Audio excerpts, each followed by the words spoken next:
Case, इन तीन को देखने के लिए अपनी दृष्टि को बचा लो। नेत्रों में नेत्र न मिलने पावे, उनके ललाट और उनके केस पास पर दृष्टि न जाने पावे, उनके चरणों पर दृष्टि रहे। संभाषण करना हो तो सर नीचा करके ही उनसे संभाषण करो। ये आद्य शक्ति जगदम्बा के अंश स्वरूपा है, ये श्री जी की सहचरी है। ऐसा भाव रखकर उनसे वार्ता करो। ज्यादा देर वार्ता मत करो, ये एकांत में वार्ता मत करो।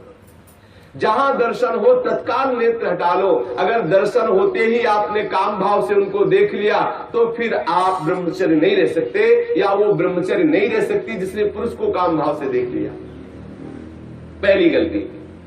दूसरा है स्पर्श करना, किसी भी बहाने से परस्पर स्पर्श करना, किसी भी अंग का स्पर्श करना। हम भले प्रकट नहीं कर रहे हैं अपनी वासना, लेकिन किसी भी बहाने से पुरुष या स्त्री के शरीर का स्पर्श करना परस्पर विपरीत भावना से, ये दूसरा लक्षण। यदि आप प्रकट तो नहीं कर रहे लेकिन किसी भी बहाने से आप स्पर्श कर रहे हैं, आपके अंदर काम का भाव चल रहा है, तो आप ब्रह्मचर्य नहीं रह सकते, आपका ब्रह्मचर्य क्षीण हो जाएगा। दूसरी गलती। तीसरी गलती, केली विलास क्रीड़ा को देखना। किसी भी जीव के केली विलास क्रीड़ा को देखने से अपने मन में वैसी भावुकता प्रकट हो जाती है और हम ब्रह्मचर्य खो बैठते हैं। चौथी बात, परस्पर बैठ करके एक दूसरे के रूप का गान करना। आप बड़ी सुंदर हो, या आप बड़े सुंदर हो, आपकी बहुत याद आती है, या वो बहुत सुंदर है, वो हमको बहुत चाहती है, वो हमको बहुत चाहते हैं। ऐसी परस्पर में वार्ता करना या एकांत में उसके गुण कीर्तन करने से ब्रह्मचर्य का नाश हो जाता है।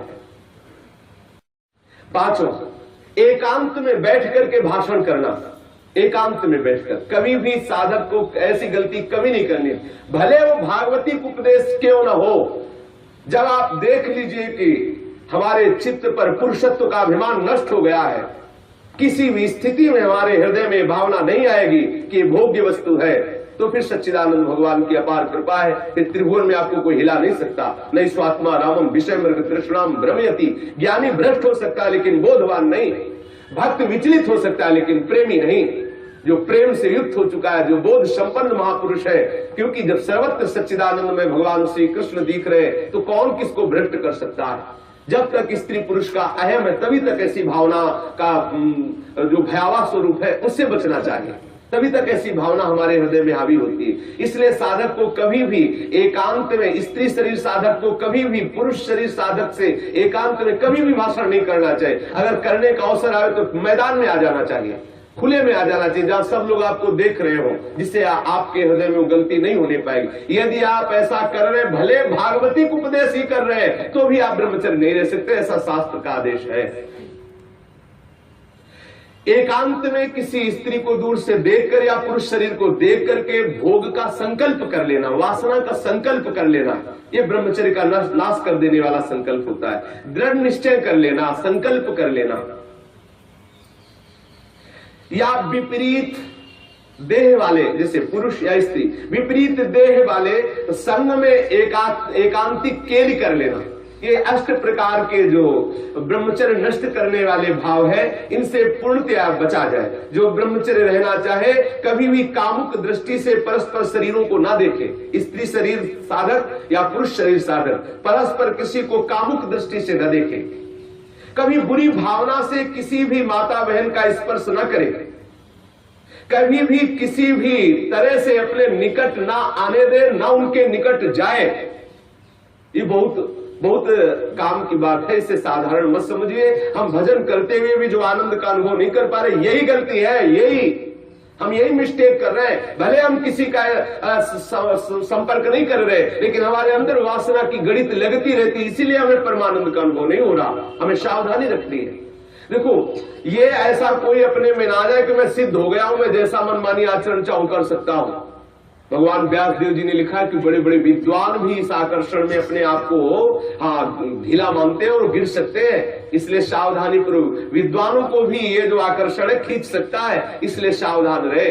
कभी भी ब्रह्मचर्य व्रत धारण करने वाले उपासक को या गृहस्थ धर्म धारण करने वाले गृहस्थी को भी अपनी पत्नी के सिवा कभी और के साथ एकांत में संभाषण नहीं करना चाहिए।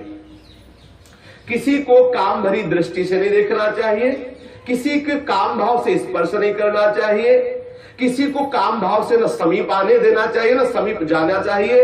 कभी किसी को एकांत में परस्पर विरोधी शरीर वाले को, स्त्री पुरुष शरीर वाले को खेलना नहीं चाहिए। कोई भी खेल अकेले में नहीं खेलना चाहिए। कभी भी एकांत में बैठकर मजाक नहीं करना चाहिए। कभी भी एकांत में बैठकर बातचीत नहीं करनी चाहिए।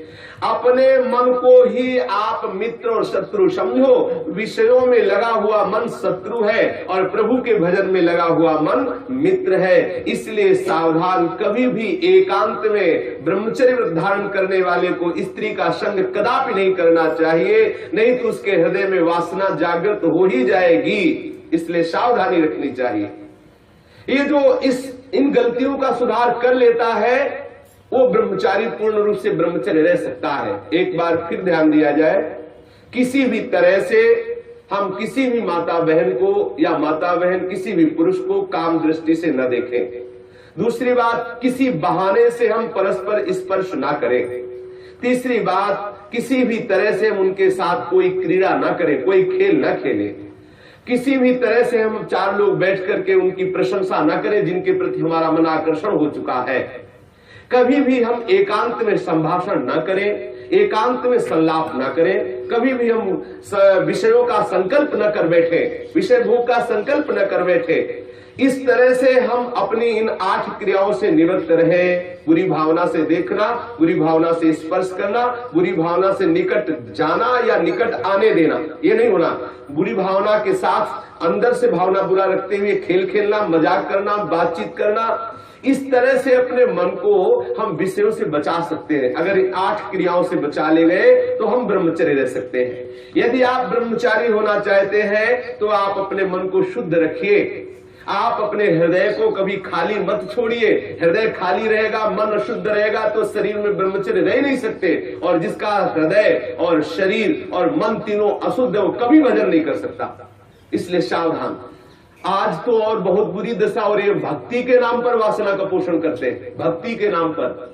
हम सखी तुम सखा, ये सब न जाने कौन सा नाटक। भगवान कैसे कैसे प्रपंच चल गए हैं, कैसे कैसे प्रपंचिक लोग अपनी वासना की पूर्ति के लिए भक्ति का आडंबर कर रहे हैं। भक्ति को हंसी मजाक समझा जा रहा है। राधा कृष्ण की इस महाप्रेममयी लीलाओं को कैसे किस भावना से घसीटा जा रहा है। बहुत दुर्गति होगी, बहुत सावधान।